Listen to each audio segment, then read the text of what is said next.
dari beberapa karya lama seperti Hikayat Hang Tuah, Suara Melayu dan sebagainya yang luar biasa. Ini saya kira nanti ada Prof. Oman, ada Dr. Munawar Khalil, mungkin nanti bisa langsung menjawab apa yang akan kita lakukan untuk hal ini.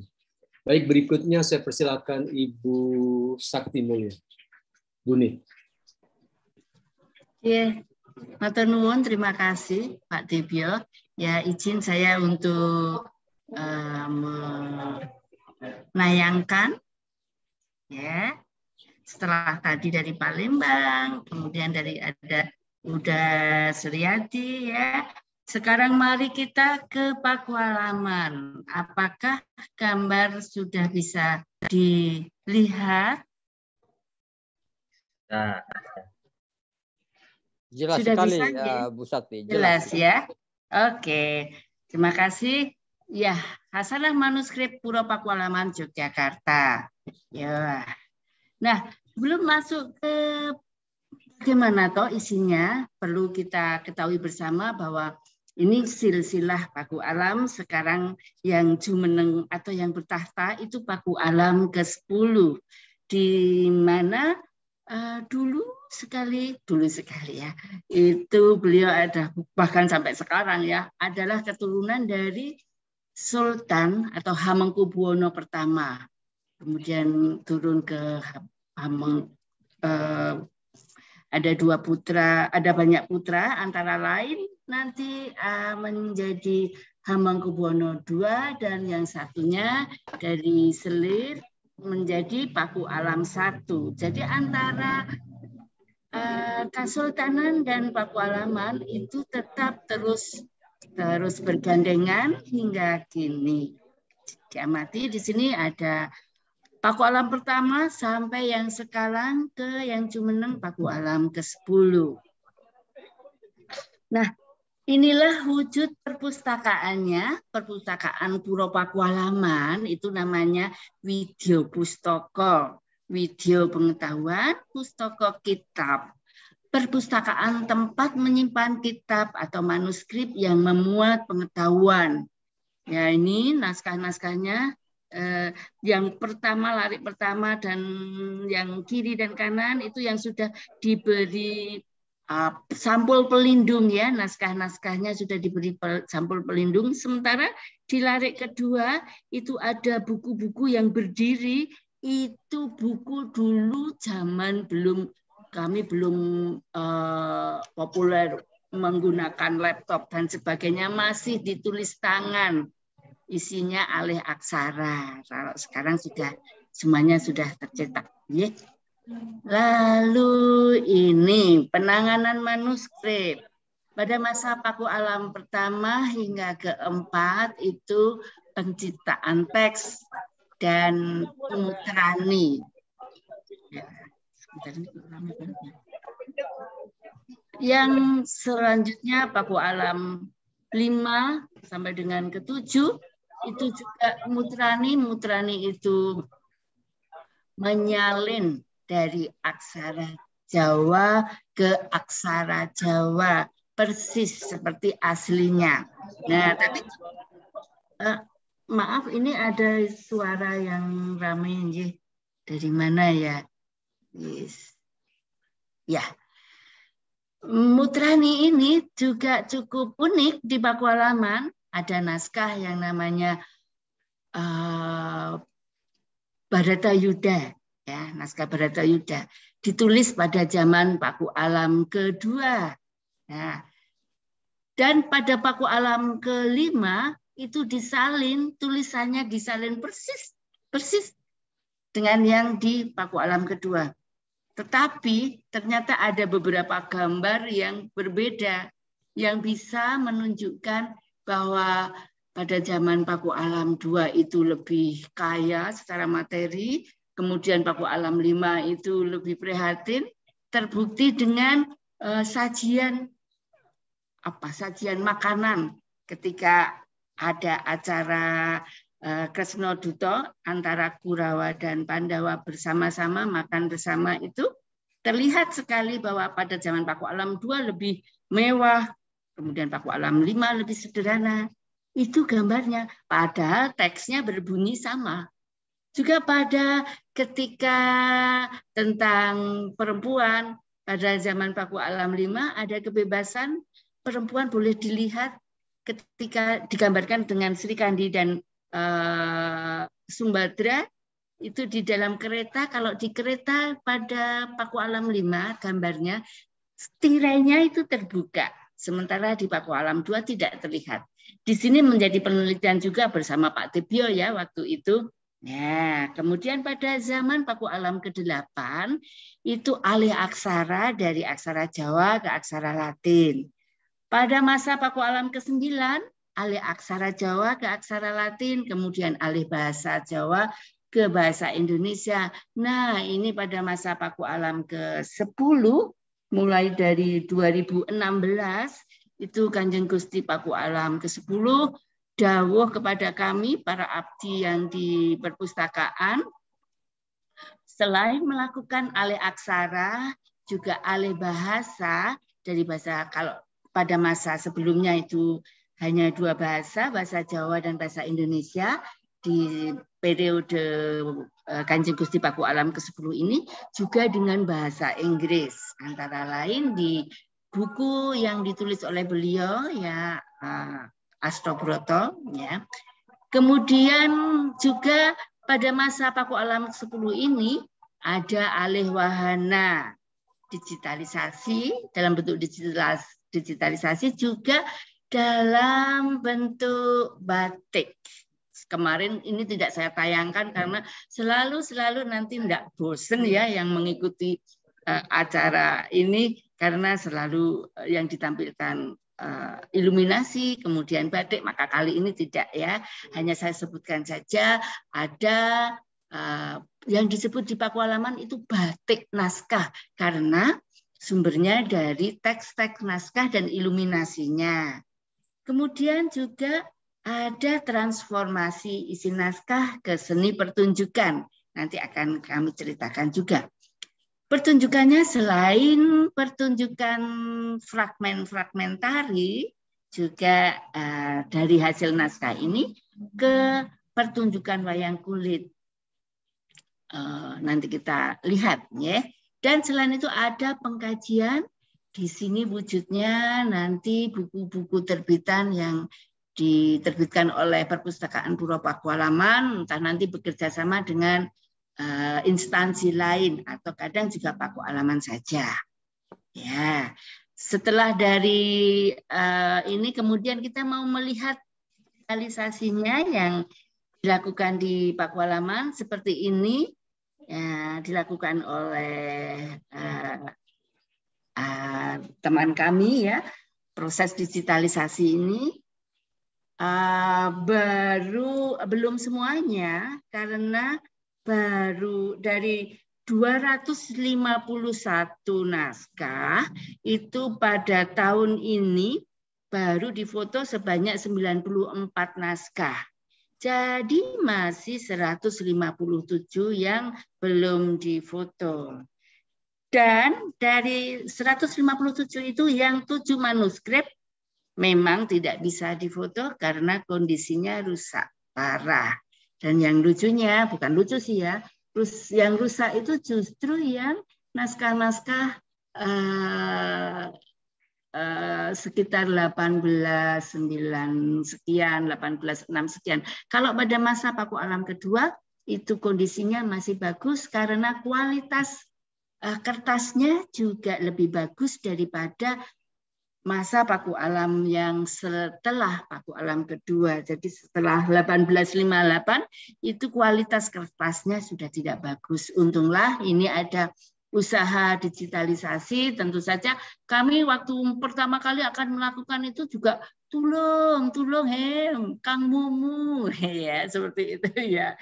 Kami diajari ini bagaimana dan jadilah alhamdulillah seperti ini. Itu digitalisasi. Kemudian katalog naskah itu seperti tadi cukup penting ya di setiap penelitian naskah, tidak bisa meninggalkan katalog naskah. Diterbitkan 2005 dan disertai 10 lampiran. Kenapa saya di sini mencantumkan kalimat ini, informasi ini?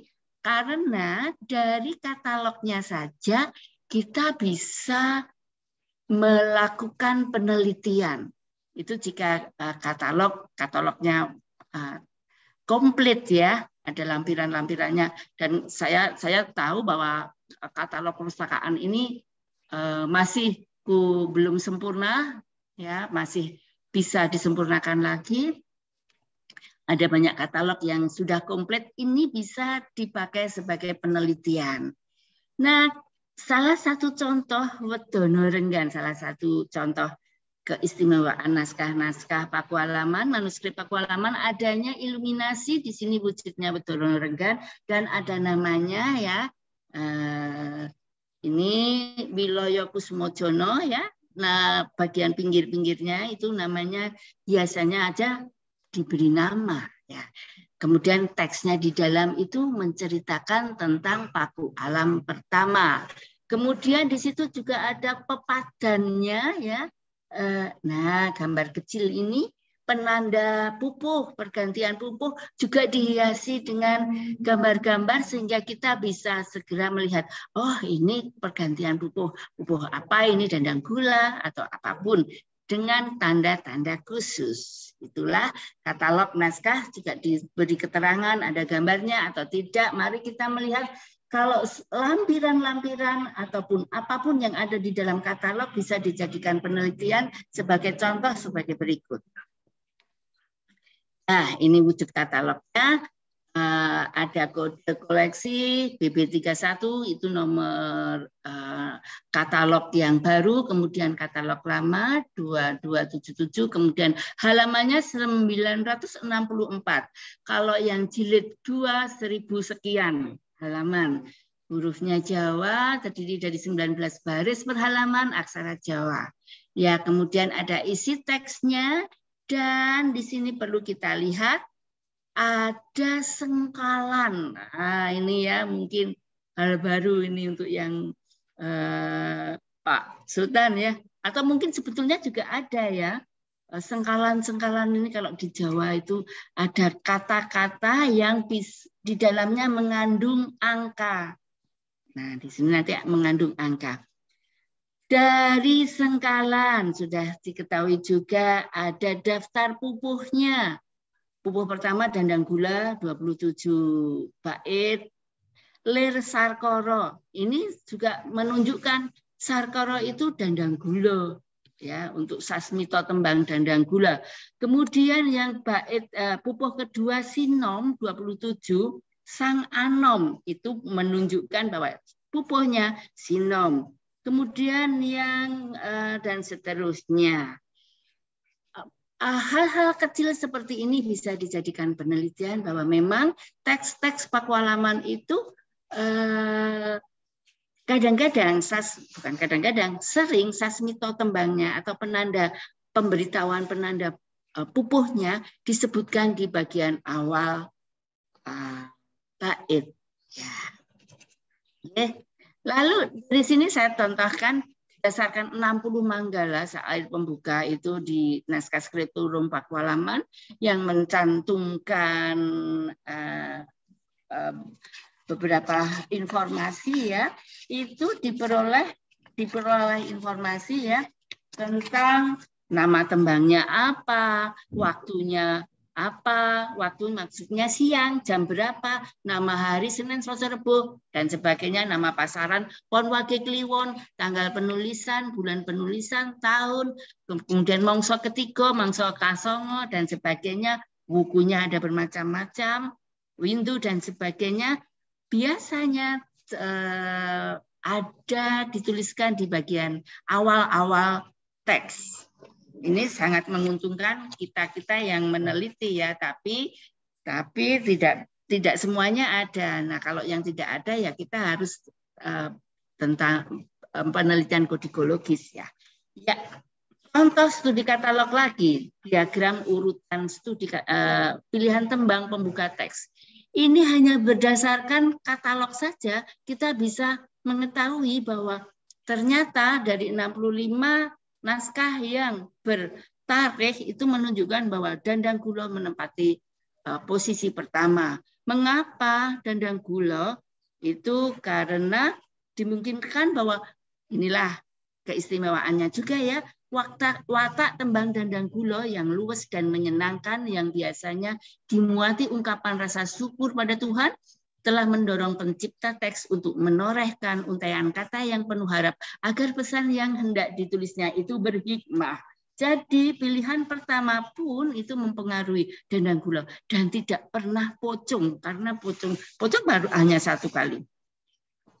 Ya, karena apa? Sifat atau watak tembangnya sangat mempengaruhi pilihan untuk dicantumkan. Kemudian ada juga kontribusi kajian filologi untuk penelusuran toponimi, bahwa ternyata berdasarkan arsip-arsip 1833, 1872, 1925, 2021 itu ada, ini hanya potongan ya, potongan arsip yang kami peroleh dari mana ya kemarin saya cantumkan di Legend kalau nggak salah Mas.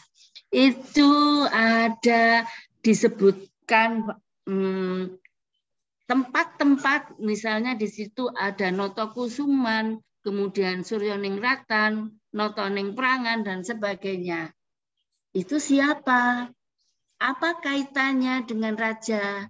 Dan sebagainya. Ini yang menggelitik peneliti untuk meneliti, wah apa ya ini kaitannya? Kok mengapa di situ?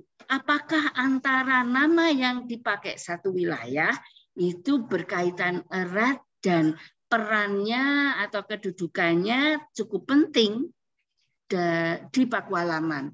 Ternyata hasil penelitian menunjukkan itu ada kaitannya, dan yang dekat dengan sentra di sini Pakualam itu adalah Pateh atau putra mahkota dan sebagainya. Diperoleh dari mana hal itu? Informasi itu kita peroleh ya dari studi naskah yang saya ambil dari Babat Pakualaman yang seperti tadi diungkapkan di depan.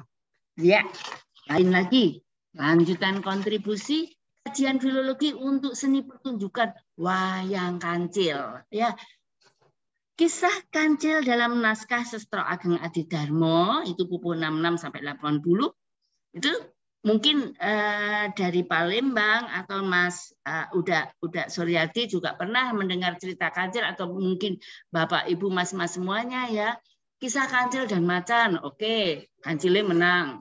Kemudian sampai ke nomor 5, kancil menang juga. Tetapi kenapa kancil kalah dengan keong? Ya, menarik sekali. Ini ada di naskah Skriptorium Pakualaman. Nanti kita bisa penelitian loh. Naskah di Palembang gimana ya kisah kancilnya? Ya, monggo, atau di tempat-tempat yang lain. Kita lihat ya, di sini kancil kalah pada naskah Sestro Ageng Adidarmo. Kemudian ketika sudah kalah, itu kemudian begini, kenapa ya kok kancil itu kalah? Karena dia apa? Karena dia terlalu jumawa, dia merasa bahwa wah kamu keong itu binatang yang lelet ya, yang geraknya dan sebagainya lambat, saya itu kan bisa lari. Akhirnya kalah dan si kancil itu minta nasihat pada keong. Nah, akhirnya yang diperoleh adalah emosi tersulut karena pelaporan dari panca indera. Kan kancil melihat, wah keong itu selalu lambat. Oleh sebab itu kita harus mampu mengendalikan diri, karena jika tidak terkendali akan mengakibatkan kekecewaan, malu, dan rasa tak berdaya berkepanjangan. Ternyata saya kalah ya. Nah itu ya, jangan suka sok pandai, selalu mengkritik dan memanas-manasi, karena semua akan berbalik pada diri. Ingatlah bahwa di atas langit masih ada langit. Ini kata di teks loh ya, saya tidak mengarang. Nah, kemudian janganlah kau merasa sebagai orang terhormat, bergelar raden, dan banyak mendapat fasilitas, lantas berbuat sewenang-wenang. Ingatlah bahwa hidup hanya sebentar, jadi berbuat baiklah kepada sesama. Hendaknya kancil selalu ingat piwulang ayahnya yang pendeta dan telah mengajarkan tentang budi pekerti. Sebarkanlah rasa kasih. Jadi di sebelum ini ada kisah tentang kancil itu anaknya siapa. Ternyata anak pendeta dan ibunya juga suka bertapa dan sebagainya ya. Tapi itulah dongeng. Lanjut. Kancil merasa bersalah dan memohon ampun kepada Sang Pencipta. Di saat Keong melihat penyesalan itu, demikian ini bunyi teksnya. Sebetulnya Kolwis sudah tahu jika kancil itu dititahkan menjadi orang yang linuwe, orang yang lebih ya. Kelak ia akan terkenal di dunia, akan mengharumkan bumi ya, dan dia tahu ke tata krama yang baik dan sebagainya, berbudi halus. Nah, ini apakah nanti kita akan membuat cerita kancil seperti ini, berbudi pekerti dan sebagainya. Nah, itulah nanti yang berproses bahwa kita mungkin akan menciptakan kisah-kisah selanjutnya tentang kancil ini, bahwa kancil tidak harus yang yang selalu nakal dan sebagainya, tapi kancil di Skriptorium Pakualaman itu dikisahkan seperti ini. Inilah kisah kancil. Monggo nanti silakan kancil-kancil dimanapun bisa kita melakukan penelitian bersama. Oke. Kemudian masih ada lagi ya kontribusi kajian filologi untuk pendidikan karakter. Ada metafora yang bahwa kita sebagai manusia itu seyogianya sepertilah dicontohkan seperti bulus. Ya, bulus itu yang dijadikan umpama karena dia apa? Karena dia sangat berhati-hati, kemudian dia itu bisa menyelam sampai di dasar air. Padahal kita tahu bahwa arus air di dalam lautan atau dimanapun itu akan deras. Tetapi dia bisa mengatasi itu dan dia ingin tahu sendiri apa yang terjadi di kedalaman air. Dia menyelam di dalam air, di dalam kedung, kemudian tahu bagaimana harus mengamankan diri kita ketika bertemu dengan sesuatu yang berbahaya, kemudian dia mengup, mingselep kepalanya ya.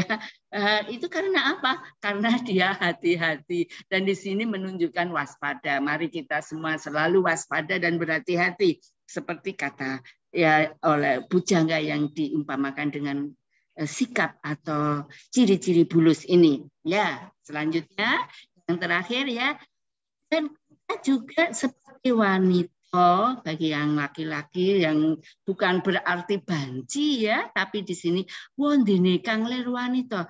Adapun yang seperti wanita adalah tataing becik itu karena ditata dengan baik, dia itu selalu berhati-hati, gemi dan hati-hati terhadap miliknya karena dia merasa bahwa ini bukan milikku, barang-barang yang ada di sekitar saya itu bukan milikku dan segala bojo busono, segala apa kenikmatan itu bukanlah milikku, tapi ini semua juga dari suami dan lebih lagi itu adalah titipan dari Tuhan. Nah, inilah baru sebagian yang saya ceritakan tentang